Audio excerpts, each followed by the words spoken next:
तो आज की इस वीडियो में अपन स्टार्ट करने वाले हैं सितंबर का एमटीपी सीरीज वन आईडीटी का। तो स्टार्ट करते हैं division A case scenario MCQ से। केस सिनेरियो वन क्या कहता है, अगर रीड करते हैं। और इसमें मैंने क्या कर रखा है, मैंने ऑलरेडी सब कुछ सॉल्व कर रखा है। अपन यहाँ पे सिर्फ डिस्कस करेंगे कि पेपर को कैसे अटेम्प्ट करना है। जो भी आपके क्वेरी पॉइंट्स आए होंगे इस एमटीपी में, उसको अपन डिस्कस करेंगे यहाँ पे। ठीक है। Case scenario one, Board Limited, a supplier of water purifiers to company registered with the jurisdictional GST authority at its principal place of business in Mumbai, Maharashtra. Board Limited has approached MMT India LLP, a Mumbai-based event management company, जो कि registered है under GST in the state of Maharashtra. दो company है, एक gold limited और एक MMT. Bolt ने approach किया एमएमटी को किसी काम के लिए। ठीक है। तो ऑर्गेनाइजेशन ऑफ एन इवेंट जो कि हेल्ड है जुलाई 21 जुलाई में Udaipur Rajasthan for its employees के लिए। तो इसने क्या बोला, एक तो अरेंजमेंट करना अकोमोडेशन सर्विस फॉर इस एम्प्लॉइज, एक होटल उदयपुर में, और कुछ सोवेनियर भी डिस्ट्रीब्यूट करना एम्प्लॉयज़ को जो जो भी अटेंड करेंगे इवेंट को। ठीक है। तो ये दो काम बोर्ड लिमिटेड ने एमएमटी को सौंपे हैं। ठीक है। Board limited is agree to pay a fix sum of 3 crore exclusive of GST. जब भी इस क्वेश्चन में आता है ना, आपको देखना पड़ेगा कि क्वेश्चन में एक्सक्लूसिव गिवन है या इंक्लूसिव गिवन है, और अकॉर्डिंगली ताकि आप वैल्यू डिटरमाइन कर सको। रेट ऑफ टैक्स 9% है। For the officer service provided by MMT India LLP, an amount of rupees 50,000 is paid to MMT India LLP as advance। ठीक है। सर्विस है, एडवांस दिया है। ठीक है। तो इसको कब दिया advance? At the time of agreement June में दे दिया, तो इसको जून की ही लाइबिलिटी कंसिडर करेंगे। Balance amount is payable on July 21 upon issuance of invoice by MMT India private limited is duly issue for the month of July. तो ये जुलाई के मंथ में रिमेनिंग 2.5 करोड़ आया। इसका मैंने नीचे ब्रेकअप दे रखा है। 3 करोड़ है, जिसमें से 50 लाख तो जून में पेमेंट कर चुके हैं, और बचे हुए 2.5 करोड़ का जुलाई में पेमेंट कर रहे हैं। इसका शॉर्ट में, अब बोल्ड में महाराष्ट्र का, एमएमटी का भी महाराष्ट्र, तो इनके बीच में जो भी ट्रांजेक्शन होगा ये इंट्रा ट्रांजेक्शन होगा। तो ये जुलाई मंथ की मैंने यहाँ पे लाइबिलिटी निकाल रखी है 2.5 करोड़ 9%, यानी 22,50,000 की अपने ये सीजीएसटी है।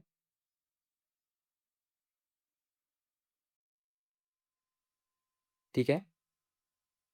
अब फिर आगे क्या करें, यहाँ तक तो अपने इतना अपने सॉल्व कर चुके हैं।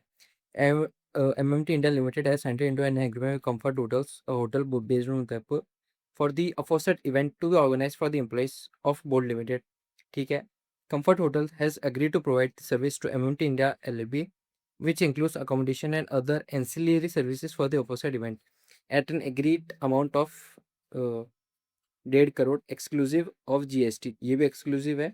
क्या रेट है? 14% की है। The consideration is payable by MMT India limited to comfort hotel at the time of check in the guest of July. ये भी जुलाई का।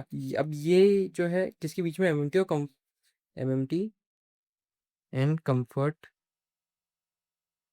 होटल्स के बीच की बात हो रही है यहाँ पे। Further, MMT India limited has also entered into agreement with unique gift shop, a well known gift shop in Udaipur. तो ये गिफ्ट शॉप यूनिक का उदयपुर का ही है। For the employees of board limited it was agreed, souvenir देगा gift shop कितने में, 20 लाख में, exclusive और जीएसटी। जीएसटी 9% है। अब and unique gift shop would deliver them at the event location comfort hotel Udaipur. यानी ये क्या कह रहे हैं कि जो ये यूनिक गिफ्ट शॉप वाला है, डायरेक्ट आपको होटल में डिलीवर कर देगा। ठीक है। तो ठीक है। The opposite amount includes the cost of packaging souvenir 20,000। अब ये क्या है, ये थोड़ी हाईलाइट कर ले रहे हैं। इंक्लूड्स लिखा है कि यानी जो 20 लाख का अमाउंट है, इसमें जो पैकेजिंग चार्जेस है 20,000 वो भी इंक्लूडेड है, और जो डिलीवरी की चार्जेस है 50,000 वो भी इंक्लूडेड है। अगर इंक्लूडेड नहीं होती तो अपन अलग से इंक्लूड करते हैं, लेकिन ये ऑलरेडी इंक्लूडेड है। The entire consideration is payable by MMT India to unique gift shop at the time of delivery of 7 और जुलाई 21। ठीक है। तो इसका यहाँ पे नीचे एमसीक्यू भी है। मैंने यहाँ पे ब्रेकअप दे रखा है, तो अपन साथ दे साथ ब्रेकअप भी इसका पढ़ते जा रहे हैं। तो अब अपने 15 सेक्शन 51 के अकॉर्डिंग इसमें वैल्यू ऑफ सप्लाई अपना क्या बनेगा, 20 लाख बनेगा। क्यों? क्योंकि जो एमएमटी इंडिया लिमिटेड है और जो यूनिक गिफ्ट शॉप, दोनों अनरिलेटेड पर्सन है। तो वैल्यू ऑफ सप्लाई अपना जो भी एक्चुअल ट्रांजेक्शन प्राइस होगा वो बन जाएगा। तो 20 लाख। अब इसमें अगर ये इंक्लूडेड नहीं होता तो अपन अलग से ऐड करते, लेकिन ये ऑलरेडी इंक्लूडेड है। 20 लाख अपना फाइनल अमाउंट आता है वैल्यू ऑफ सप्लाई के लिए।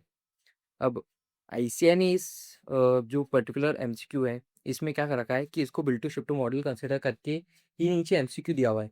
इसका भी रीज़न थर्ड या फोर्थ एमसीक्यू में अपन नीचे डिस्कस कर लेंगे। तो इस build to shift to model में क्या होता है कि जो भी थर्ड पर्सन होता है, अपन उसका register place of service upon consider करते हैं। तो इस केस में अपन एमएमटी थर्ड पर्सन हो जाएगा। क्यों? क्योंकि एमएमटी के कहने पे यूनिक गिफ्ट शॉप उसको कंफर्ट होटल भिजवा रहा है। तो एमएमटी कहाँ का है? अपन ने ऊपर पढ़ा था, एमएमटी है रजिस्टर्ड स्टेट ऑफ महाराष्ट्र का। तो अब यहाँ पे अपना प्लेस ऑफ सप्लाई क्या आ जाएगा? महाराष्ट्र आ जाएगा। नीचे एमसीक्यू है, अपन तब देखते हैं। यहाँ पे मैंने इस पैराग्राफ का था, इसलिए इसको यहाँ पे डिस्कस कर रहा हूँ मैं। ठीक है, अब ये अगस्त मंथ की बात स्टार्ट हो चुकी है। अभी पहले जून था, जुलाई, अब अगस्त मंथ की बात आ चुकी है कि world made gift each of the employees, total 150 employees है, एक प्योरीफायर दिया है। इसको एक बार हाईलाइट करते हैं, क्या दिया है? गिफ्ट्स दिया है। तो गिफ्ट से यानी शेड्यूल 1 के ट्रांजेक्शन में अट्रैक्ट हो सकता है ये, एक बार देखते हैं। दी total open market value of such water purifier इस कितना है? 52.50 लाख से एक्सक्लूसिव जीएसटी, 9% की जीएसटी रेट है। All water purifier bear the same cost. ठीक है, तो यानी 150 एम्प्लॉय जितने भी है सबको सेम ही कॉस्ट का प्योरीफायर दिया है। यानी टोटल प्योरीफायर की कॉस्ट कितनी थी? 52,50,000। 150 एम्प्लॉय के लिए तो पर एम्प्लॉय 35,000 का रेट आता है। अब गिफ्ट्स की अपन ने शेड्यूल में ट्रांजेक्शन क्या देखा था कि 50,000 का होना चाहिए। अब सिंस ये सॉरी अप टू 50,000 है तो सप्लाई कंसिडर नहीं करते। अब ये 35,000, ये 50,000 से कम है, तो इसको अपन नो सप्लाई यानी इस पे कोई लाइबिलिटी नहीं मिलेगी। नीचे इसके लिए भी एमसीक्यू है, तब अपन इसको तब देखते हैं। बो limited MMT India private limited not registered under GST in the state of Rajasthan. ठीक है, there is no other taxable supply or taxable procurement apart from Comfort Hotel and Unique Gift Shop as mentioned about the month of July.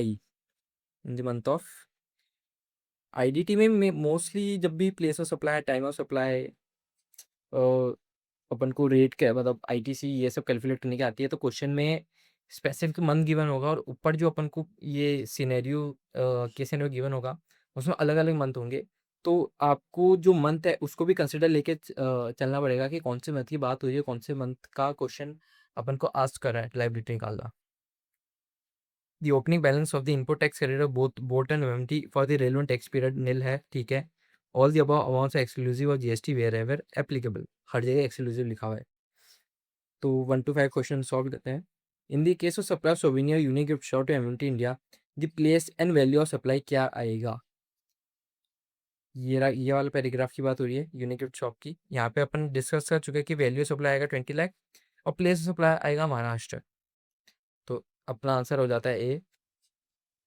Second, the place of supply for the hotel accommodation service provided for comfort hotels. Comfort hotel का था राजस्थान का। To MMT India limited, क्या होगा place of supply? Place of supply ये इसमें transaction किस चीज़ का है? ये अकोमोडेशन का। तो जहाँ पे प्लेस सर्विस क्या रहेगा? यहाँ पे प्रॉपर्टी लोकेटेड है यानी राजस्थान में। ठीक है, तो प्लेस सप्लाई राजस्थान और नेचर सप्लाई अगर इंटर है इंटर। जनरली जो भी अकोमोडेशन होटल की बात आती है ना, इसमें इंट्रा ही होता है क्योंकि प्लेस सप्लाई क्या हो गया? राजस्थान।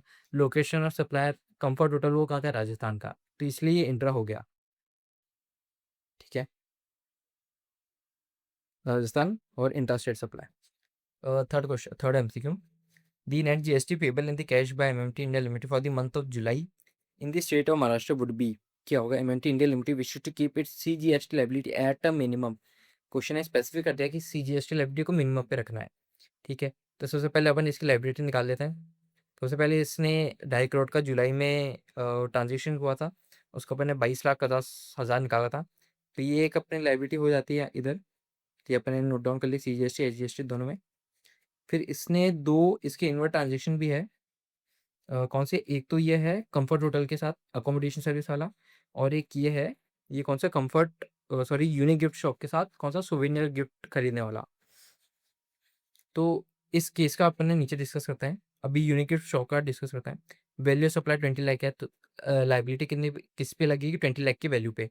अब प्लेस सप्लाई क्या है? महाराष्ट्र।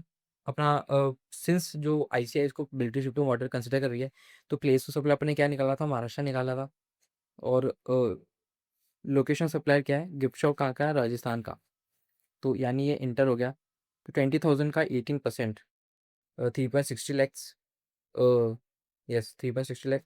अब क्वेश्चन में एमसीक्यू में बोला है कि जो सीजीएसटी की लायबिलिटी की उसको मिनिमम रखना है, इसलिए आपने पहले इसको सीजीएसटी से माइनस किया। अब आपके क्वेश्चन आपको डाउट आया आया होगा कि अकोमोडेशन की सर्विस तो उसका अपन ने क्यों नहीं लिया, तो यहाँ पे गौर करना, we will not get ITC of this, as Rajasthan का जो ये आईटीसी है वो इंट्रा है और अपन कहाँ के हैं, महाराष्ट्र के हैं। तो राजस्थान का इंट्रा स्टेट का जो आईटीसी होता है वो महाराष्ट्र क्लेम नहीं कर सकता, क्योंकि अपने यहाँ पे क्या था, प्लेस सप्लाई भी राजस्थान, लोकेशन सप्लाई भी राजस्थान, तो ये इंट्रा स्टेट हो गया। तो राजस्थान का इंट्रा स्टेट का जीएसटी महाराष्ट्र क्लेम नहीं कर सकता, ये अपन ने देखा था, इसलिए अपन ने इस पार्ट में इसको ये रहा सॉरी, इसलिए अपन ने इसको पार्ट में इंक्लूड नहीं किया। अब अपना सीजीएच की लेवल कितनी आती है, 8,90,000 और ये आती है 22,50,000, ए ऑप्शन है, इसलिए अपना राइट हो जाता है। ठीक है, ये फोर्थ थोड़ा पढ़ाई पर देखते हैं। The finance team is exploring the feasibility of getting MMT India LLP registered as a casual taxable person in the state of Rajasthan with effect of June, यानी जून में ही स्टेट ऑफ राजस्थान में ये CTP as a CTP register करने की सोच रहे हैं। अगर in such a scenario the invoice to board limited will be issued by MMT India LLP as a casual taxable person registered in Rajasthan. Moreover, the invoice by Comfort Hotel Unique Gift Shop will be issued to MMT India as GST registration number as CTP in Rajasthan. यानी ये paragraph क्या कह रहा है कि अब जो bolt और एमएमटी के बीच में ट्रांजिशन होगा वो इंटर हो जाएगा, क्योंकि जो बोल्ट है वो तो महाराष्ट्र का है, लेकिन जो एमएमटी और राजस्थान का हो गया। अब सिंस जो एमएमटी और राजस्थान का हो गया, तो जो यूनिक गिफ्ट शॉप है और जो अपना कंफर्ट होटल है वो दोनों राजस्थान के हैं, तो इनके बीच में जो ट्रांजेक्शन होगा वो इंट्रा हो जाएगा। अब एस्टिमेटेड टैक्स लायबिलिटी निकालनी है एमएमटी इंडिया लिमिटेड की to be paid in advance at the time of submission of application for registration in the state of Rajasthan in the month of June. अब इस केस में अपन को अपनी टोटल लायबिलिटी निकालनी देख पड़ती है, उसके अकॉर्डिंग अपन इस पे लायबिलिटी कैलकुलेट करेंगे। जब भी ऐसा क्वेश्चन है कि ये सीटीबी रजिस्टर, तो आपको टोटल लायबिलिटी निकालनी है, क्योंकि ऊपर अपने देखा था कि 3 करोड़ में से 50 लाख तो जून का एडवांस पेमेंट किया था, लेकिन सिंस अपन को यहाँ पे इसकी लायबिलिटी निकालनी है ऐसे CTB in the state of Rajasthan, तो अपन इसकी टोटल लायबिलिटी लेंगे यानी 3 करोड़ की। तो 3 करोड़ के हिसाब से अपन नीचे ट्रांजेक्शन देखते हैं कोर्टाला। तो ये अपना आईजीएसटी का इंटरेस्ट रेट, सॉरी हाँ, आईजीएसटी का इंटरेस्ट रेट का अपनी लायबिलिटी आ जाएगी 54 लाख, 3 करोड़ पर 18%। अब ये राजस्थान वाली की भी इंटरेस्ट रेट को ले सकता है, क्योंकि पहले तो अपन ने इसको डिनाई किया था अबव इधर, लेकिन अब ये गिफ्ट शॉप वाली के तो ले ही रहा था। अब वो गिफ्ट शॉप वाली का ऐसे इंटरेस्ट रेट लेगा और अकोमोडेशन या कॉम्फर्ट होटल के साथ भी ये उसका आईटीसी क्लेम कर सकता है। तो 1.5 करोड़ पे 14% और 20 लाख पे 9%, तो ये अपने वैल्यू आ जाएगी। अब नेट आईजीएसटी अपना कितना बचेगा, 8 लाख। अब जो ये आईजीएसटी 54 लाख का, इसमें से ये आईटी से अपन लेस कर देंगे, तो वो अपनी फाइनल लाइबिलिटी कितनी की आती है, 8,40,000 की। 8,40,000 बी ऑप्शन गए तो बी ऑप्शन पर राइट हो जाता है। Compute the fifth, compute the outward GST payable if any on the water purifier gifted by Bold limited to its employ in the month of August. अब यहाँ पे अपन already देख चुके हैं कि सिंस ये जो वैल्यू है पर एम्प्लॉय को 35,000 से कम है, इसलिए एक सप्लाई नहीं तो कि लाइबिलिटी बनेगी नहीं, इसलिए फिफ्थ का ऑप्शन आ जाता है बी, नील नील नील। ठीक है, तो केस सिनेरियो 1 यहाँ पे एंड होता है। अब केस सिनेरियो 2 पे आता है। Vedanta limited here in after refer F company is conglomerate having diversified business including hotels, FMCG, information technology, etc. It has its corporate office in Delhi, operate across multiple states in India. As an internal policy, the company has obtained single GST registration in each state, irrespective of the diversified business operation being undertaken in the state. During the month of April, the company undertook the following transaction. भले ही देखो यहाँ पे लिखा हुआ था during month of अप्रैल, लेकिन हो सकता है नीचे जो पॉइंट्स हो ना वहाँ पे कहीं पे मई जून भी लिखा हो सकता है, तो आपको ये चीज़ ध्यान रखनी पड़ सकती है। रेयर होता है लेकिन हो सकता है, आईसीआई है। ठीक है, तो एक चीज़ ये ध्यान रखना कि सिंगल जीएसटी रजिस्ट्रेशन लिया है हर स्टेट में।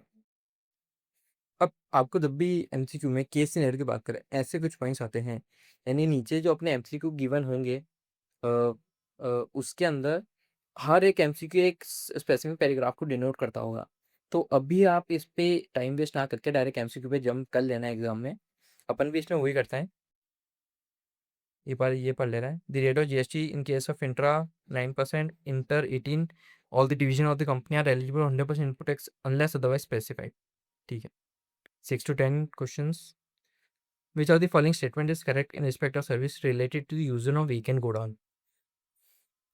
अब वीकेंड गोडाउन की बात कर रखी है ए पॉइंट में, ये रहा। अब ये अब अपन इसको एबीसी जो भी पॉइंट्स आता जाएगा उसको तब अपन एनालिसिस करते रहेंगे। The FMCG division of the company in Jaipur, Rajasthan agreed to use the vacant godown within the premises of hotel division of Udaipur Rajasthan. यानी FMCG डिवीजन वो भी राजस्थान की और जो होटल डिवीजन है वो भी राजस्थान का ही है। The value of such an arrangement was agreed at 5 lakh per month. Said amount was agreed to be adjusted by way of intra division book adjustment on a monthly basis। तो question में following points given है कि कौन से सही है, following है correct. तो यहाँ पे अपन एक बेसिक देख लेते हैं। तो अपन ने यहाँ पे पढ़ा था कि हर स्टेट का एक सिंगल रजिस्ट्रेशन लिया है, डिवीजन वाइज नहीं लिया है, स्टेट वाइज लिया है। अब दोनों डिवीजन एफएमसीजी भी और होटल भी ये दोनों राजस्थान के ही है। तो सिंगल रजिस्ट्रेशन यानी ना तो ये डिस्टिंक्ट पर्सन हुए, नहीं एस्टेब्लिशमेंट ऑफ डिस्टिंक्ट पर्सन हुए, तो इसलिए इसको अपन शेड्यूल वन में सप्लाई ही कंसिडर नहीं कर सकते। तो अब पढ़ते हैं। No the order division shall charge CGST, charge नहीं करना।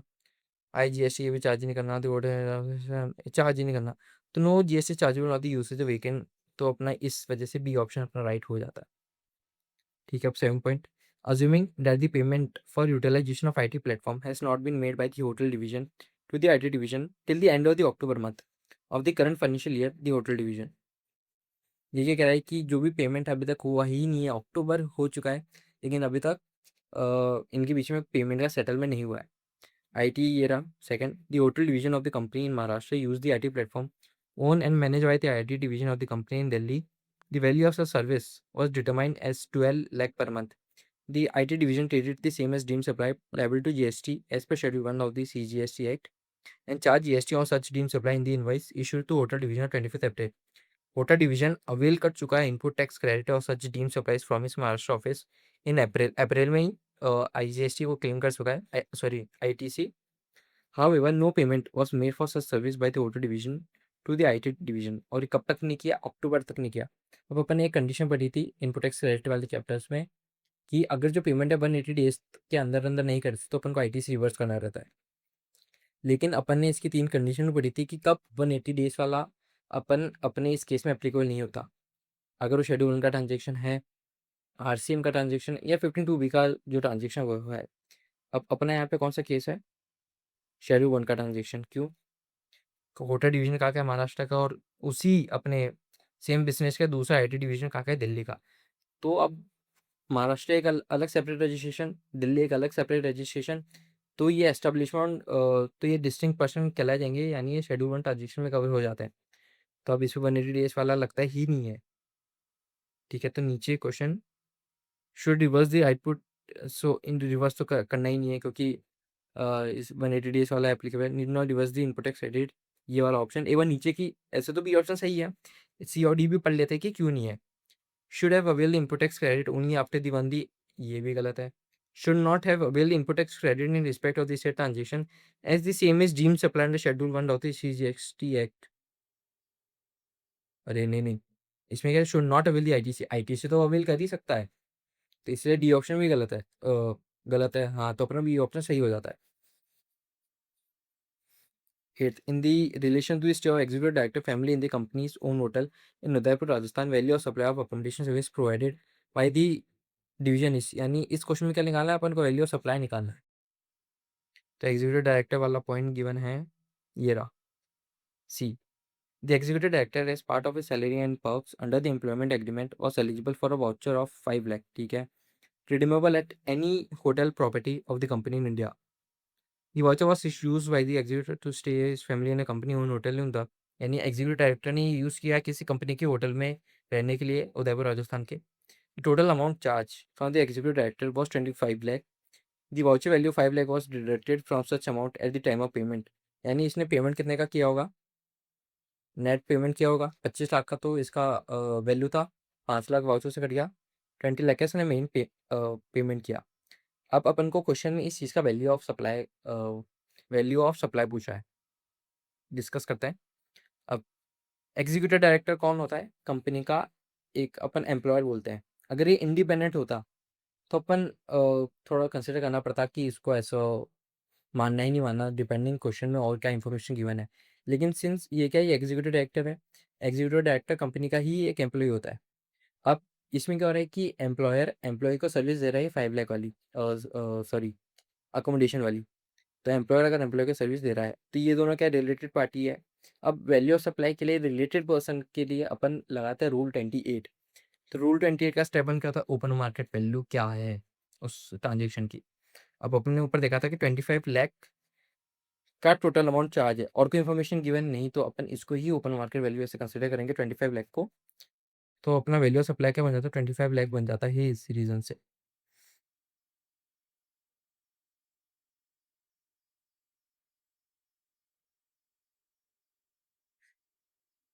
ठीक है। नाइन्थ क्या था, for the accommodation service provided the US resident citizen the place of supply shall be. US resident को कोई रहने की जगह दे रही है, तो ये वही अकोमोडेशन प्लेस सप्लाई पूछा, प्लेस सप्लाई जहाँ पे वो प्रॉपर्टी है वो लोकेटेड होगी, तो प्रॉपर्टी किधर लोकेटेड है वो देख लेते हैं। इन दी होटल उदयपुर राजस्थान में लोकेटेड है, तो प्लेस ऑफ सप्लाई पूछी है, place of supply Udaipur Rajasthan अपनी आ जाएगी 10th। In respect of the long term lease of the industrial plot receive from Maharashtra IDC क्या है। ये है ना एक एग्जाम्पशन वाला पॉइंट है, अच्छा पॉइंट है। अगर आपके बुक में डायरेक्ट कोई एग्जांपल नहीं आया तो आप इसको रेफर कर सकते हो। तो एक बार पढ़ लेते हैं। The company receive long term lease of an industrial plot from Maharashtra development को MIDC in auction against payment of an upfront amount as lease beyond 20 crore for a period of 50 years. ये 30 ईयर्स से ज़्यादा होना चाहिए। The company paid location charges of 5 crore in addition to set premium. अब कुछ भी payment हो ये एग्जाम्प्ट होता है, इस पर जीएसटी चार्जेबल नहीं होता। तो नीचे क्वेश्चन में कहीं भी गिवन हो कि जीएसटी चार्जेबल है, उसको अपन एग्जाम्प्ट इग्नोर करेंगे। 20 करोड़ एग्जाम्प्ट है, location charges liable to GST तो ये गलत हो जाता है। पेबल ऑन दी ये भी गलत हो जाता है। 20 इंक्लूडिंग लोकेशन चार्जेस ये भी गलत हो जाता है। तो ये सिर्फ सी पॉइंट है जहाँ पे एग्जाम की बात हो रही है, इसलिए सी पॉइंट अपना राइट हो जाता है। ठीक है। तो अब जो 11 12 13 14 15 ये सारे इंडिविजुअल क्वेश्चन है, ये मतलब कोई केस सिनेरियो बेस्ड नहीं है। ठीक है। क्या है, NPS situated in Bilaspur in the state of Chhattisgarh plan to celebrate sports day in Bilaspur stadium located at a distance of 20 kilometers from the school precincts on 15th April. DPS has invited quotes from various suppliers for arranging tank security and catering for student teachers. The price has to be quoted including all applicable taxes. ठीक है, ये वापस exemption वाला question आ चुका है। Sumen and company a supplier providing the service required above is not sure of the GST impact on the our transaction. It seeks your help to determine whether GST is applicable on all the above service or not. So that is can the quote competitive price accordingly. अब यहाँ पे तीन चीज़ों की बात हो रही है, टेंट, सिक्योरिटी और केटरिंग। तो टेंट के लिए तो अपन ने ऐसा कोई एग्जाम्पशन पढ़ा ही नहीं था, तो ये एग्जाम्प्ट है नहीं। सिक्योरिटी सिक्योरिटी ये कहाँ पे दे रहा है, आउटसाइड दे रहा है at the distance of 20 kilometre from the school premises school present precinct, sorry, yes. Security outside दे रहा है तो ये एग्जाम्प्ट नहीं है, एग्जाम नहीं है। अब केटरिंग केटरिंग अगर ये स्कूल को दे रहा है तो एग्जाम्प्ट रहता है, भले ये इनसाइड द आउटसाइड एग्जाम्प्ट रहता है। तो केटरिंग का अपन एग्जाम बोलेंगे, हाँ यस एग्जाम्प्ट है। तो यानी कौन कौन सी एग्जाम्प्ट है, सिर्फ केटरिंग ही एग्जाम्प्ट है, ये दोनों टेंट और सिक्योरिटी एग्जाम नहीं है। टेंट तो अपना आंसर आ जाता है सी, तो कि टेंट और security service taxable catering exam. Start करते हैं क्वेश्चन नंबर 12 से। तो Mr. Paramjeet is a trader supplying goods from his firm, Messrs. Rathi Traders. The office of the firm is located in Delhi, where the godown are located in state of Uttar Pradesh, Punjab and Jammu and Kashmir. ठीक है. Messrs. Rathi made following intra-state supplies from the different state during the current financial year. As certain the state in which Paramjeet is required to take registration under GST. अब 40 लाख से ज़्यादा का क्या है क्या, तब तक इसको रजिस्टर करना ही करना है। तो एक बार टोटल कर लेते हैं। अब एग्रीगेट टर्नओवर निकाल लेते हैं। अब एग्रीगेट टर्नओवर में टैक्सेबल हो गया था, एग्जाम्प्ट पे आता है। तो दिल्ली से 21 लाख, पंजाब का 6 lakh, UP taxable excess supplies each respectively है, तो इसका भी 6 लाख ऐड करेंगे, जम्मू एंड कश्मीर का 8 + 3 11 लाख। तो टोटल अपना आ जाता है 44 लाख, 44 लाख 40 लाख। ये थ्रेश होल्ड को एक्सीड कर रहा है, यानी इसको रजिस्टर तो करना है। अब रजिस्टर कहाँ कहाँ करना होता है, जहाँ से इसने टैक्सेबल सप्लाई की है। अब टैक्सेबल सप्लाईज ने किए दिल्ली से, यूपी से और जम्मू एंड कश्मीर से। तो Delhi, UP, J and K, B option अपना राइट हो जाता है। सिंपल ही है। 13 क्वेश्चन भी सिंपल है। इसमें क्या गिवन है कि एक शॉर्ट में बताता हूँ। गिफ्ट पैक किया है, कस्टमर्स को डिसाइड गिफ्ट पैक देने वाला है। 5 पैकेट है, स्वीग्राम के नमकीन है, कॉर्नविला चॉकलेट है, रोस्टेड है, जिसका जो हाईएस्ट टैक्सेबल है इसमें 28% है। अब ये क्या है, ये मिक्स सप्लाई है, कंपोजिट तो हो नहीं सकता, ये आपने इंटर में ही पढ़ा होगा। तो मिक्स सप्लाई, कंपोजिट सप्लाई तो अपना मिक्स सप्लाई है। ये रहा मिक्स सप्लाई। अब मिक्स सप्लाई में लगता है हाईएस्ट टैक्स रेट, तो हाईएस्ट 28। तो हाईएस्ट टैक्स इसमें क्या, प्रिंसिपल आइटम का, प्रिंसिपल आइटम तो उसको होता ही नहीं है मिक्स सप्लाई में, तो ऐसा कुछ। तो highest tax rate out of all item 20 applicability chocolates, तो अपना इसलिए अपना डी ऑप्शन राइट हो जाता है। 14 क्या कहता है, Shasha enterprise imported some goods through vessels from US in the month of April. The value of goods imported was 6,50,000। फिर ये इसमें date of entry, bill of entry की इंफॉर्मेशन मैंने, integrated tax 12%, social welfare charges 10%, ignore GST compulsory cess in agriculture, infrastructure development cess, ठीक है। However, before inspection and clearance for the open, Shasha Enterprise found that the goods has been damaged owing to negligence on the part of proper officer of the customs. ये थोड़ा गलत होता है कि proper officer accepted that due to said damage the value of the goods has come down to 4 lakh। अब यहाँ पे अपन को मेन का देखना रहता है कि क्या गिवन है। डैमेज यूइंग टू नेग्लिजेंस, डैमेज है प्रोडक्ट, क्या डैमेज है अपन को देखना, पिलफर्ड है, थेफ्ट है या डैमेज है। तो डैमेज है, और डैमेज का बिफोर इंस्पेक्शन एंड क्लियरेंस, यानी अब की वजह से ये होम कंजम्पशन बिफोर इंस्पेक्शन ये डैमेज हो चुका है प्रोडक्ट, जिसकी वैल्यू आ चुकी है 4 लाख। अब अपन इस प्रोडक्ट की वैल्यू क्या कंसिडर करेंगे, 4 लाख, ना कि 6,50,000। ठीक है, यहाँ तक आपको क्लियर है, 4 लाख। अब बिल ऑफ एंट्री, ये तो सिंपल, ये bill of entry home consumption letter 25 अप्रैल वाला लेंगे 20%, 20%, 4 लाख का 20%, 80,000, उस पर 10,000 का SWS 8,000, टोटल आ गया ये। इस पर अपन लगेंगे IGST 12% का, 58,560, इन सबका टोटल करेंगे 146560 पर आंसर आएगा। टोटल कस्टम ड्यूटी कितनी पे, 146560। बहुत ही सिंपल कैलकुलेशन है गाइस। 12, 13, 14, 12 था या 13 था, हाँ ठीक है, 12 भी आसान, 12, 13, 14 सारी ये MCQ आसानी है। 15 भी आसान है, देख लेते हैं, ऐसे रीडिंग करना है। Prem Limited exported certain goods last year. The buyer has sent back those goods since the same were under warranty and required repairs. Which of the following conditions are to be satisfied by the Prem Limited to avail exemption of goods on re-imported for repairs? ठीक है, Prem Limited at the time of importation executes a bond, हाँ ये तो करना ही पड़ता है। Goods must be re-exported within 6 years or 1 year if the time is extended of the date of re-importation। ठीक है, ये भी अपन ने पढ़ा था।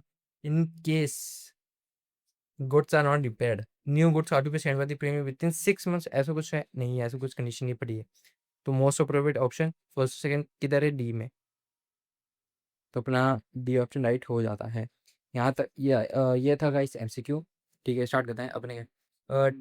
डुकेट private limited register manufacturer auto parts Kolkata West Bengal, कहाँ का है। जैसा अपन ने MCQ में डिस्कस किया था कि जब भी IDT का अपन क्वेश्चन सॉल्व करते हैं उसमें ये सारी चीज़ें देख के चलनी पड़ती है, कौन है, रजिस्टर्ड है या नहीं है, और कहाँ पे रजिस्टर्ड है। ठीक है, the company has a manufacturing facility registered under factories act.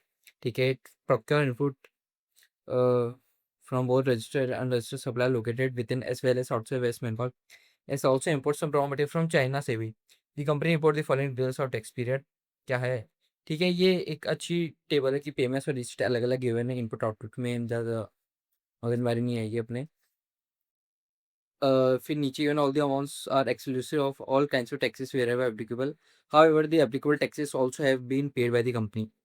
ठीक है, फिर नीचे रिसीट्स, पेमेंट से रिसीट्स के एडिशनल डिटेल्स गिवन है, एडिशनल डिटेल्स। ठीक है, क्या है, raw material amounting to 0.80 lakhs is procured from Bihar and 1.5 lakh is imported from China. Basic custom duty इतनी इतनी पे की है, social welfare charges integrated tax इतना पे किया है, paid on input raw material, यानी जो 1.5 लाख की रॉ मटेरियल इस पे ये सारी डिटेल्स गिवन है। तब क्या कहता है कि रॉ मटेरियल अपने पास 3.5 लाख गिवन है, 3.5 लाख का अपने आप ही बाइफिकेशन देते हैं कि 0.80 प्लस 1.5 यहाँ पे, यानी 2.3 तो यहाँ पे कवर हो चुके हैं। अब ये पैराग्राफ क्या कहते हैं? Remaining raw material procured from supplier located in West Bengal, out of such raw material worth 0.30 lakh is procured from unregistered supplier. The remaining raw material procured from registered supplier, यानी जो 1.2 रिमेनिंग है उसमें से 0.3 तो अनरजिस्टर्ड है, तो इस पर जीएसटी की बात ही नहीं आती। अब बचा हुआ 0.9।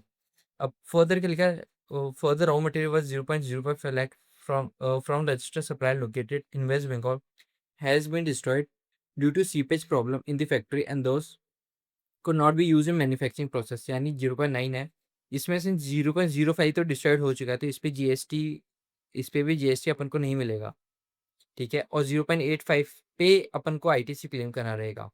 एक तो 0.80 पे आईटीसी मिलेगा, ठीक है। एक 0.2997 लैक्स का अपन आईटीसी क्लेम कर लेंगे, और एक 0.85 का आईटीसी 0.85 की वैल्यू पे अपन आईटीसी कैलकुलेट करके उसका क्लेम कर सकते हैं। तो ये अपना पॉइंट था रॉ मटेरियल का, ये अपन ने कवर कर लिया।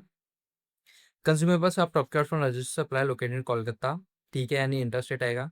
And included diesel worth 0.25 lakh running on generate the factory, यानी जो कंज्यूमेबल है उसमें से 0.25 लाख का डीजल का होता है, नॉन टैक्सेबल सप्लाई होता है, तो इस पर तो टैक्स की बात नहीं आती। अब कंज्यूमेबल भी अपना हो चुका है 1.25 माइनस 0.25, तो ये इसका वेंडर सप्लाई जिसपे आईटी से मिलेगा। Transportation charges from bringing raw material factory है, इसका प्रिंस क्या है? Transportation charges cum price of 0.60 lakhs paid to GTA in Kolkata and 0.10 lakh paid to horse pull carts. अब ये जो हॉर्स पुल कार्ट है एग्जम्प्ट है, एनी जो भी ट्रांसपोर्टेशन होता है थ्रू रोड्स वो एग्जम्प्ट रहता है एक्सेप्ट जीटीए। जीटीए पे आरसीएम लगेगा 0.60 लाख पे 2.5% का, इस पे आईटीसी मिलेगी प्लस आरसीएम भी अपन को अलग से शो करना पड़ेगा। आई गेस ये अराउंड आएगा 0.60 इंटू 1500 का, ठीक है, जो भी है वैल्यू आएगा। नीचे फोर्थ क्या कहता है? Life insurance policy for specific employ have been taken by the company to fulfil a statutory obligation in this regard. The life insurance service provided registered in West Bengal, ठीक है, स्टैट्यूटरी ऑब्लिगेशन है, यानी interstate इस पे भी आईटी से अपन को claim कर सकते हैं। Audit fees charge account registered in West Bengal statutory audit president है, तो इस पे भी आईटीसी एप्लीकेबल रहता है।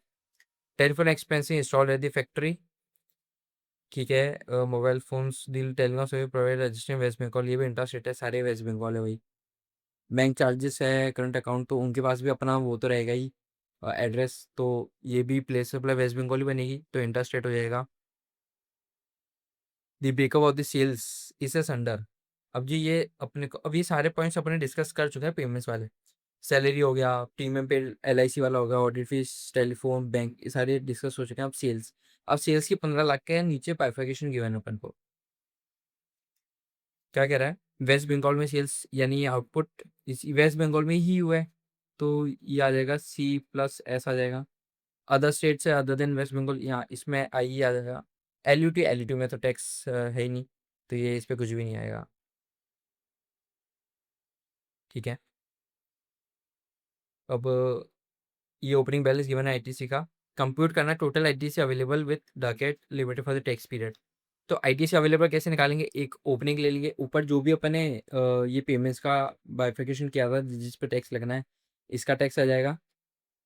इसमें याद रखना है जीटे वाली एंट्री की भी आएगा, क्योंकि अपने आईटीसी भी इंक्लूड होगा, ठीक है। ये स्पेसिफिक की प्लस में नहीं ब्रैकेट में आएगा, इंक्लूडिंग आरसीएम वाली एंट्री, ठीक है। फिर सेकंड कहता है नेट जीएसटी पेबल निकालना है from electronic cash ledger, E cash ledger से निकालना है, इस पॉइंट का ध्यान रखना, ई कैश लेजर की बात हो रही है। तो अब पहले अपन आईटीसी निकाल लिया, उसमें से आउटपुट जो है अपन इन दोनों का उसको माइनस कर देंगे, तो अपन ई कैश का एक ग्रॉस बैलेंस आ जाएगा, प्लस अपन को आरसीएम का भी पेमेंट करना रहेगा। आरसीएम का कौन सा है? जीटीए वाला, तो जीटीए को ऐड करेंगे तो ये अपनी नेट जीएसटी लाइबिलिटी आएगी, जो अपन को ई कैश लेजर से पेमेंट करना रहेगा। सिंपल 14 मार्क्स बहुत आसान से मिल जाएंगे। क्वेश्चन नंबर 2 से स्टार्ट करते हैं। Radian limited Rajesh Noida is supplier for machinery use for making water caps, ये सप्लाई और machinery is effected as under. आपकी बुक में इवेंट कंपनी का होगा, सेम क्वेश्चन आप चाहता हो स्किप भी कर सकते हैं, नहीं तो एक बार देख लो, एडजस्टमेंट में बता देता हूँ क्या क्या है। The wholesale price of the machinery excluding all taxes and other expenses at which it is supplied in the ordinary course of business to various customer is 42 lakh. ठीक है, ये जनरल इन्फॉर्मेशन गिवन है कि 42 लाख में जनरल कस्टमर को देता है। However, the actual price of the factory is supplied to an individual customer varies with a range of 10% depending upon the terms of the contract of supply with the particular customer. ठीक है। Apart from the part of the machinery, Dayday Limited charges from the customer the following incidental expenses. 10,000 का और installation ये 1 लाख का charges है। ये अपन को जो भी प्राइस गिवन है उसमें ऐड करना रहेगा। Transportation machinery of the customer premises arranged by Radian Limited through a third-party service provider GTA. The customer enter a separate service contact with the GTA and pays the freight directly to it. यानी इसमें जो ये अपनी party है radiant, इसका तो कोई role है नहीं, तो इस पॉइंट को सिंपली इग्नोर करना है। इसका कोई एडजस्टमेंट नहीं आएगा, इग्नोर करो। A cash discount 2% of the price of the machine is offered at the time of supply. If the customer agrees to make the payment within 15 days of the receipt of the machinery at its premises, in the event of the failure to make the payment with the stipulated time, the company क्या करेगी? या तो recover करेगी amount receive from the customer, recover करेगी discount given at the time of receiving payment from the customer, no separate amount of GST is recover and charges simple interest 1% per month or part of the month on the total amount due from the customers from the date of making supply till the date of payment. However, no interest is charged on the tax dues. और एक और point, ठीक है, ये tax का discount का point आ जाता है कि 2% डिस्काउंट मिलेगा किस पे, जो भी प्राइस होगी अपनी मशीन की उस पे 2% का डिस्काउंट मिलेगा अगर अपन 15 दिन के अंदर पेमेंट करते, तो नहीं करते तो ये कुछ पेनल्टी लगेगी अपन को। For every machine supply radian receive a price link subsidy of 2 lakh from its holding updation limited. अब ये जो सब्सिडी है गवर्नमेंट है नहीं है, प्राइस लिंक्ड है, हाँ प्राइस लिंक लिखा हुआ है, तो इसको अपन को अपने जो प्राइस होगा उसमें ऐड करना पड़ेगा। Calculate the accessible value of the value supply, make suitable assumption wherever needed। अब क्वेश्चन अपन से क्या पूछा है, accessible value of the supply machinery निकालना है। ठीक है, अब इसमें अपन को जो प्राइस ऑफ द मशीनरी उस पर्टिकुलर कस्टमर को चार्ज किया वो लिखी नहीं है, लेकिन जब आप ये इवेंट कंपनी वाला क्वेश्चन करोगे इसमें थोड़ी एडिशनल पॉइंट्स भी है, प्लस जो 40 लाख की इसमें वैल्यू भी गिवन है अपन को मशीनरी की। और इस आईसीआई का जो आंसर है इसमें 40 लाख उन लोगों ने लिख रखा है, लेकिन क्वेश्चन में कहीं भी मेंशन नहीं है और ना ही अभी तक चेंज हुआ है एमटीपी में। अब हो गया हो तो पता नहीं, लेकिन अभी तक तो नहीं हुआ है जो मेरे पास है, तो उसको लेके ही अपन उस अजम्पशन को लेके कि 40 लाख क्वेश्चन की मैंने उसको सॉल्व करते हैं। 40 लाख अपनी मशीनरी है, 10,000 का ये चार्ज, 1 लाख का ये चार्ज आ जाएगा अपने, ये दोनों। ठीक है, फिर नीचे 2 लाख की सब्सिडी, 2 लाख की सब्सिडी भी ऐड हो जाएगी। जो वैल्यू आएगा उसमें अपन कितना हो जाएगा, 4310, इस पे अपन 2% का डिस्काउंट, 40 लाख पे 2% 80,000 का डिस्काउंट ले लेंगे, तो ये अपने असेसेबल वैल्यू आ जाएगी इसके। तो ये क्वेश्चन, अभी क्वेश्चन में सिर्फ इतना से ही पूछा है कि असेसेबल वैल्यू क्या है, लेकिन जब ये इवेंट कंपनी वाला करोगे इसमें थोड़ा और डिटेल में गिवन है, तो सजेशन ये है कि आप ये इवेंट कंपनी ही वाला क्वेश्चन करो, ये नहीं करो। ठीक है, इसका बी वाला क्वेश्चन करते हैं। ये एग्जाम्शन वाला क्वेश्चन अपन देखते हैं। रूम्स प्रोवाइड तो in patient way the room charges per day are 6,500। अब पहला चीज़ ये 5,000 से ज़्यादा है, दूसरा ये कोई सीरियस क्रिटिकल केयर यूनिट वाला भी नहीं है, आईसीयू बीसीयू जो भी है वो सब नहीं है, तो ये एग्जाम्प्ट नहीं, इस पर ये टैक्सेबल है। ठीक है, plastic surgery conducted to repair cleft lip of new born baby, तो ये एग्जाम्प्ट हो जाएगा क्योंकि प्लास्टिक सर्जरी किसी बीमारी को या एक्सीडेंट की वजह से कुछ हो जाता है उसको ठीक करने के लिए, तो उस पर एग्जाम रहता है, तो ये एग्जाम डायरेक्ट है। Air ambulance service to transport critically ill patient from distant location to Sanskar nursing home, ये भी एग्जाम रहता है। एम्बुलेंस की कोई भी सर्विस एग्जाम ही रहती है, चाहे लेके आने की हो छोड़ के आने की, जो भी है। Supply of food to the in patient as per this advice और doctor nutrition from its restaurant Annapurna Bhavan located in the basement of the Sanskar nursing home. The food is prepared by its employee and nothing is outsourced to any third party vendors। अब यहाँ पे food किसको दे रहा है, इन patient को दे रहा है, तो क्यों एग्जाम्प्ट ही रहेगा। किसी बाहर वाले को देता है, इसके रिलेटिव को देता है, अटेंडेंस को देता है, तो टैक्सेबल होता, लेकिन ये तो इन पेशेंट को दे रहा है तो एग्जाम्प्ट है। होम्योपैथिक मेडिकल ट्रीटमेंट ये एक रिकॉग्नाइज मेडिकल बॉडी है, तो ये भी एग्जाम्प्ट हो जाएगा। अब क्या कहता है, Sanskar nursing home are operate a cord blood bank which provide services in relation to preservation of stem cells. अब ये टैक्सेबल, पहले तक एग्जाम्प्ट हुआ करता था लेकिन अब ये टैक्सेबल है। ठीक है, तो 5 मार्क्स आपके कितने पॉइंट्स हो गए? 1, 2, 3, 4, 5, 6, 6 पॉइंट्स ये से विताल से लिख के आओगे, आपको 5 नंबर पूरे मिलेंगे। Mr. Olita Strategies, who was on a visit to China, returned after 6 months. So she was carrying with her the following items. Personal effects, compute the custom duty payable निकालनी है with reference to baggage rules. IGNOU agriculture AIDS ठीक है, तो दे भी आती भी नहीं है।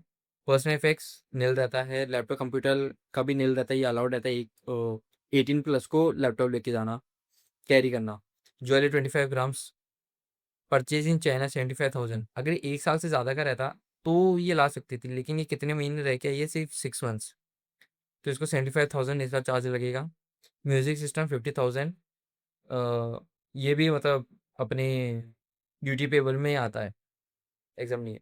50,000 का जो डिडक्शन मिलता है वो मिलेगा, बचा 75,000। इस पे लगेगा 38.5%। अपना नेट कस्टम पेबल कितना आ जाएगा? 288.75। Simple, 4 marks easy. इसमें डिटरमाइन पेज ऑफ सप्लाई का क्वेश्चन है, डायरेक्ट क्वेश्चन है ये। Jagmagahat events and event management company Kolkata की ऑर्गेनाइज करती है 2 award function for Kamna jewellers और Chennai registered in Chennai Tamil Nadu and New Delhi Singapore. तो इसका प्लेस सप्लाई क्या होगा? अब किसने दिया है? एक इवेंट मैनेजमेंट कंपनी ने दिया है। किसको दिया है? किसी दूसरी रजिस्टर्ड कंपनी ज्वेलर्स को दिया है। अब 2S के अकॉर्डिंग ये इसमें अपन जो प्लेस सप्लाई किसका लेते हैं? जो भी रेसिपिएंट है उसका रजिस्टर्ड प्लेस ऑफ बिजनेस। तो इसका रजिस्टर्ड प्लेस ऑफ बिजनेस क्या है? कामना ज्वेलर्स का तमिलनाडु। तो प्लेस ऑफ सप्लाई क्या आ जाएगा? तमिलनाडु। ठीक है। Wonder planners Bengaluru Karnataka is hired by doctor Cummins.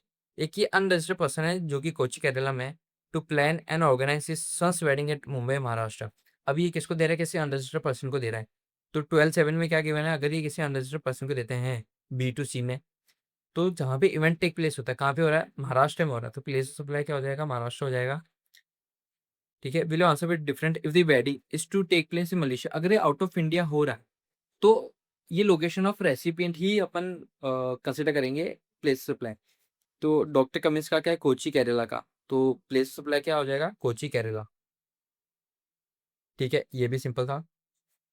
Mister Smiley ऐसे रेसिडेंशियल, इसका मैंने चार्ट बना रखा है, अपन चार्ट के थ्रू भी समझ लेंगे।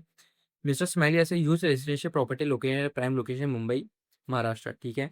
ही has letter first and second floor to Mister Peace for residential purpose in अप्रैल।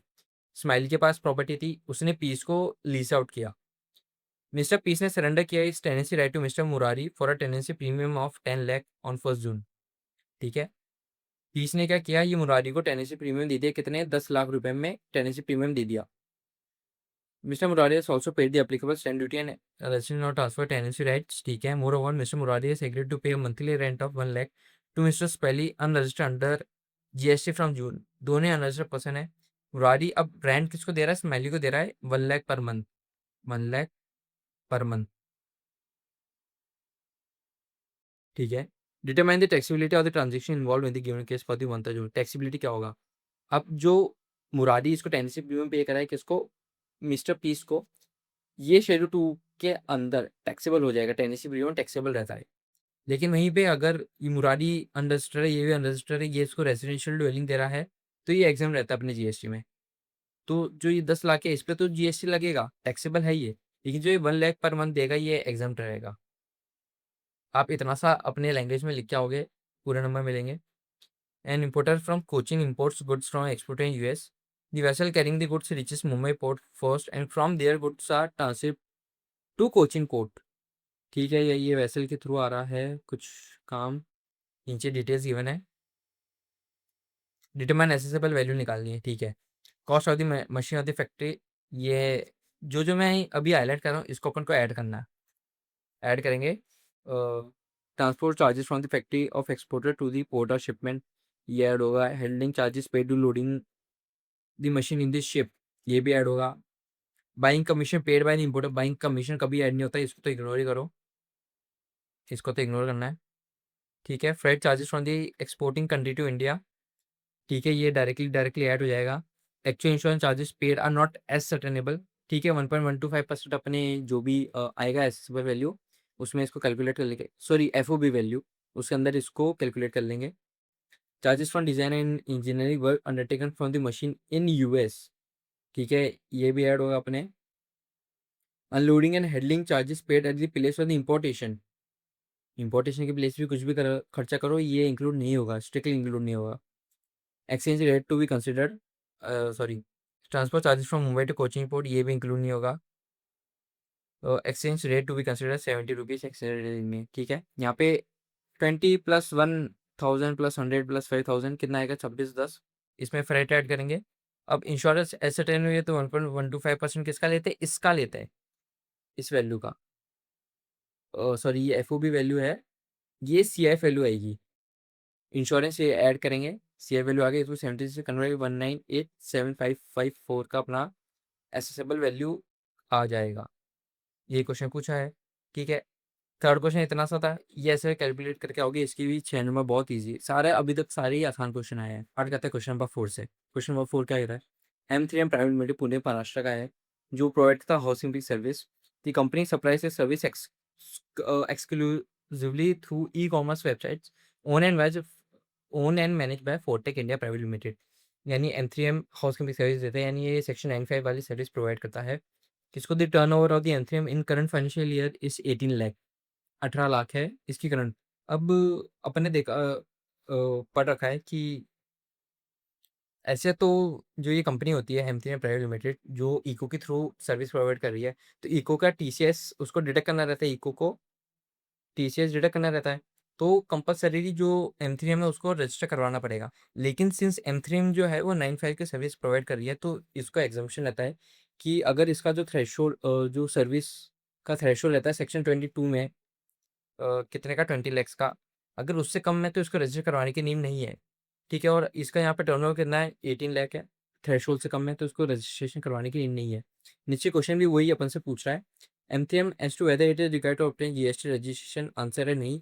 क्यों, ये अभी अपन ने ऊपर जो मैंने बोला उसको आप लिख के आ जाओगे, सेक्शन 24 का रेफरेंस दे दोगे कि इको को टीसीएस डिडक्ट करना रहता है, तो वो मैंडेटरी रजिस्टर करवाना है। लेकिन सेक्शन 22 में अपन को लिमिट गिवन है, 20 लाख की थ्रेशोल्ड, उससे 20 लाख का थ्रेशोल्ड गिवन है, इसका टर्नओवर 18 लाख के उससे कम है, और सिंस ये 95 की सर्विस प्रोवाइड कर रहा है तो इसको थ्रेशोल्ड वाली लिमिट का एजम्पशन मिलता है।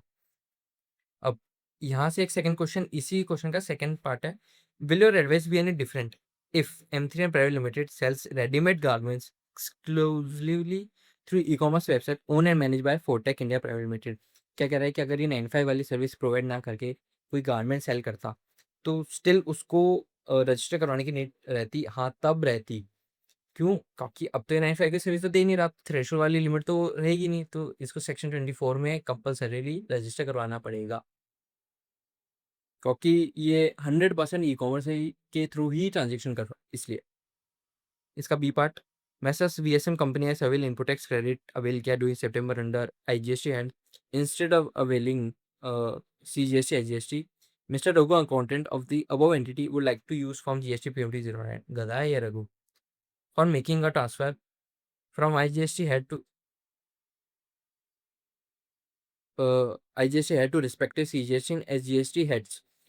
तो अपन ने ये पढ़ रखा है कि जो GST PMT 09 है, ये किसके लिए यूज होता है, कैश बैलेंस के लिए यूज होता है, इंटरनेट ट्रांसफर करने के लिए, ना कि ई क्रेडिट लेजर के लिए। यहाँ पे अपन को इनपुट टैक्स क्रेडिट यानी क्रेडिट लेजर का बैलेंस ट्रांसफर करना है, तो ऐसा नहीं हो सकता। GST PMT 09 सिर्फ कैश के लिए यूज किया जाता है, ना कि ई क्रेडिट लेजर के लिए। तो इस केस में ये रिफंड क्लेम करेगा और उसके बाद आगे का प्रोसेस करेगा। In short GST PMT 09 use नहीं कर सकता। आपको इतना सा एक्सप्लेन करना है, आपको 5 मार्क्स मिल जाएंगे। Flourish sales imports were being provisionally assessed pending a verification that the department is carrying out. Flourish was asked to pay 12 lakh, which it pay, जो ये पे कर चुका है आफ्टर 6 मंथ्स, पहले यार नहीं, 6 महीने की बाद डिटेल स्क्रूटिनी जब इसने की तो इसको पता चला कि इसको 8 लाख का रिफंड क्लेम करना है, क्योंकि there was factual errors in the verification report. आपको क्वेश्चन का शॉर्ट में बता तो क्या कह रहे हैं कि 12 लाख की इसने पेनल्टी पे कर दिया, असेसमेंट हुआ, स्क्रूटिनी हुई, 12 लाख का इसने टैक्स पे कर चुका है। अब ये कह रहा है कि मुझको 8 लाख का रिफंड चाहिए, और 4 लाख ही बनना, क्योंकि 4 लाख का ही टैक्स बनना चाहिए था। मैंने 12 लाख गलत पे करे थे, तो अब 8 लाख का मुझको रिफंड दो। अब ये कब बोला है? 6 महीने के बाद, आफ्टर 6 मंथ्स कह रहा है ये। क्योंकि कुछ वेरिफिकेशन रिपोर्ट में फैक्चुअल एरर थी। Was this is correct model रिडल्शन बाय फ्लोरिशियल्स? नहीं, obviously no. What likely outcome of the claim क्या होगा? ऑब्वियसली ये रिजेक्ट होगा। क्यों? क्योंकि जो ये रिफंड है, ये कोई सब्स्टिट्यूट नहीं है अपील करने का कि इसको अपील कितने 60 डेज़ के अंदर इसको हायर अथॉरिटी को अपील कर देना चाहिए था, जो कि इसने नहीं किया, तो ये गलत है। ये क्या कर रहा है? ये रिफंड का ऐसा बैकडोर यूटिलाइज़ कर रहा है, जो कि नहीं कर सकते। ठीक है, इतना सही है। 5th पे आ जाते हैं। 5th क्वेश्चन क्या कहता है? Bishop intends to sell certain goods in Delhi, ठीक है, however he is not able to determine, क्या एक तो क्लासिफिकेशन ऑफ द गुड्स और एक place of supply of the goods determine नहीं कर पा रहा। ये ऋषभ टैक्स एडवाइजर है, जिसको कह रहा है कि आप एडवांस रूलिंग सॉर्ट कर लो in respect of this issues. He told Rishabh that the advance ruling would bring him certainty and transparency in respect of this said issues and would avoid litigation later. Agreed with his view but has some apprehensions. In the view of the information, ये दो answers देने। Rishabh is apprehensive that if at all advance ruling permitted to be sought, he has to seek it every year. Whether Rishabh's apprehension is correct? नहीं, ये क्या कह रहा है कि इसको दो डाउट है, एक क्लासिफिकेशन के लिए और प्लेस सप्लाई के लिए। तो जो एडवांस रूलिंग है अपन प्लेस सप्लाई के लिए सॉर्ट नहीं कर सकते, सिर्फ क्लासिफिकेशन के लिए ही ले सकते हैं, पहली चीज। दूसरा क्या, इसको he has to seek every year? नहीं, जब तक अपन जो एक ए बाय एडवांस रूलिंग ले लेते हैं वो ही कंटिन्यू रहती है, अनलेस या कोई लॉ में चेंज आता है, कोई सर्कमस्टेंसेस में चेंज आता है, या कोई चोरी पकड़ी जाती है। तो ये फर्स्ट में आपको इतना से एक्सप्लेन करना है। सेकंड पॉइंट क्या कहता है? View that order of authority AR is final and is not appealable. View is correct नहीं, व्यू करेक्ट नहीं है। अगर एआर से कोई गलती होती है, अपन को अपील करना है, तो appellate authority of advance ruling रहती है, उसके पास अपन जा सकते हैं 30 डेज प्लस 30 डेज के अंदर। ठीक है, इसका बी पॉइंट क्या कहता है? Ramkumar enterprises entitled for exemption from tax under GST law, however it collected tax from its buyer worth 15,000 in the month of August. It has not deposited the said amount collected as GST with the government. You are required to brief for Ramkumar Enterprise the consequence of the collecting tax by not depositing the same with the government under section 76. आप थोड़ा सा 76 explain कर देना। और इसमें की points क्या है कि एग्जाम था टैक्स से, लेकिन स्टिल इसने जीएसटी कलेक्ट किया। अब कोई दिक्कत नहीं है, अगर भले ही जो गुड्स या सर्विस है उसमें जीएसटी कलेक्ट करना था या नहीं था, फिर भी अगर आपने टैक्स कलेक्ट किया है तो इसको विद इन ड्यू डेट आपको गवर्नमेंट को इसको सबमिट करना ही रहता है। अगर तो पहले तो अभी लिख देखो कि अगर कलेक्ट किया है तो इसको गवर्नमेंट को डिपॉजिट करते हैं, वरना शोकॉस नोटिस इशू होगा, और उसके बाद ऑर्डर में इसको पेनल्टी और इंटरेस्ट पे करना रहेगा। अब इसको इंटरेस्ट कब पे करना, मतलब इंटरेस्ट के बारे में एक्सप्लेन कर देना। From date of collection to date of submission to government के बीच का इतने पीरियड का इसको इंटरेस्ट लगेगा एज पर सेक्शन 50। जो भी सेक्शन 50 में रेट गिवन होगी उस पर्टिकुलर टाइम पे, उसका अकॉर्डिंग इसको इंटरेस्ट भी लगेगा। आप इतना से एक्सप्लेन करो, ठीक है, बहुत रहेगा। सी पॉइंट क्या है? निकुंज imported a sports car from Japan. He paid the applicable custom duty and an order for home consumption was issued. At the time of actual clearance, he found that the sports car was destroyed due to a fire occurred to the custom station. The loss of the sports car is forever and beyond recovery. CISO advice how to review the situation and the provision of the custom act. Section 23 क्या कहता है? अगर आपका goods destroyed हो चुका है before actual clearance for home consumption और completely destroy हो चुका, मतलब इसको क्या कहते हैं, बियॉन्ड रिकवरी है ये, तो इस केस में आपने जो भी ड्यूटी पेएबल होगी वो आपको रिफंड मिल जाएगी। इस केस में मतलब निकुंज ने ऑलरेडी पे कर चुका है ये एप्लीकेबल कस्टम ड्यूटी, तो जो भी इसने कस्टम ड्यूटी पे कर दी होगी वो उसका रिफंड मिल जाएगी।